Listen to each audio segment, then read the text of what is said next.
What is a Lioness trainer to do if her undercover asset cannot be trusted to be loyal to her country? When last we tuned into Taylor Sheridan's espionage thriller, Jo, on the heels of beginning her new Lioness training, came to realize that Captain Josie Carrillo was not at all forthcoming when she was first recruited to gain intel on Los Tigres, aka the Chihuahua and Coahuila cartel that kidnapped a U.S. congresswoman and likely has ties to both the Mexican government and China.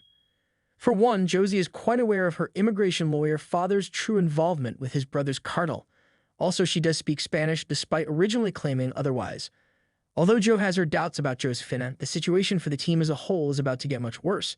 During a warehouse raid in Lioness Season 2, Episode 4, an unpleasant surprise awaits. Even though the series is just halfway done, Lioness Season 2 has already delivered some devastating blows. An overall scheme to overthrow the Mexican drug gang Los Tigres, which is allegedly under Chinese intelligence control, is the focus of the binge-worthy television program.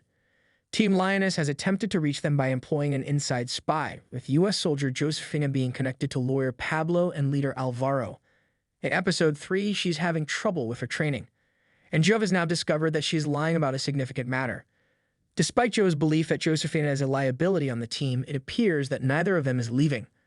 Lioness Season 2 Episode 4 opens with Jo sitting down at the CIA after just leaving Bliss. The CIA doesn't quite believe her when she recounts the events of Episode 3's last scene. Jo asserts that Josefina wasn't forced to join the program, although that isn't exactly the case. The decision to fire Josefina is not a concern for the higher authorities because she's far too valuable for that. Rather, it's figuring out how to keep her both content and productive. Caitlin cautions Jo about taking too much control away from a soldier who has been educated to think freely, while Jo is chastised for taking her eyes off the ball. No one wins if you are overly domineering. A 4x4 tails Jo as she makes her way back. She asks Kyle, who lives nearby, to look at the plates, which belong to a special agent. The mysterious man is discovered to be collaborating with Mexican authorities when the two pursue her and block the vehicle to stop it. He demands to know why they have been at the border and sobs at her about how Team Lioness handled the kidnapping in Episode 1. Jo won't tell him anything, as we might anticipate.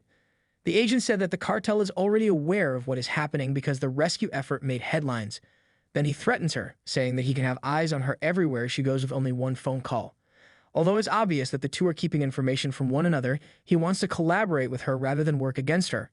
After an organ removal procedure goes awry, we cut to Neil, who is feeling the strain at work. In addition to being given a card, the contents of which are unknown, he is also left to inform the parents of the deceased girl who is lying on his operating table. Cruz, a well-known character, is reintroduced to us at this point in the show. She was shocked by her experiences when we last met her in Season 1. After saying that Jo's leadership had turned her into a monster, she quit the team. She is therefore not quite happy when she gets home and discovers Jo in her kitchen. Two people lash out at one another over their common history, criticizing each other's handling of previous missions. At the end of the day, though, Jo is there to win her back. She describes Josefina's problems and how Jo only has faith in Cruz to control her. Josefina needs Cruz to follow up if she is unable to get rid of her own family. Cruz says she's out as expected, but there's a catch. It's either quit or pack up time because Jo has already assigned her back to the Lionesses. Before you blink, she'll be back on Bliss in the new TV series. The CCTV that was set up at the start of Episode 3 is being watched by the rest of the team, where Josefina makes an effort to connect with the other people. She appears to be at work, providing them with sound intelligence and judgment based on their observations.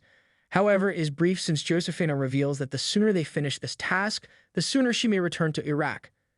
Our enigmatic Mexican agent informs Kyle that the cartel is running a warehouse close by. Jo thinks it's a setup right away, but Kyle says Caitlin has already approved it. Another argument with the CIA results from Jo's rage that she isn't making decisions for her team.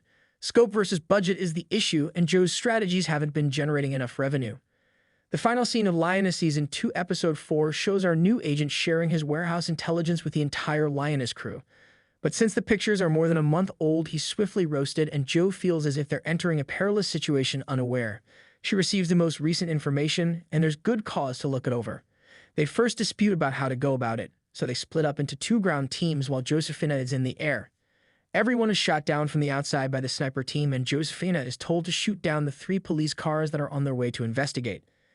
Josefina follows instructions after much hesitation and 3 double checks. Hundreds of miners, primarily females, are being held in the warehouse as the second ground crew arrives. It appears like some of them are holding symbols. Jo inserts what appears to be a tracking device into one of the girls' shoes while speaking to them in Spanish. Joe unexpectedly gives the crew the order to vacate, and Cruz is furious that they aren't helping. Shocked by what they've witnessed, they all cram themselves onto Josephine's helicopter.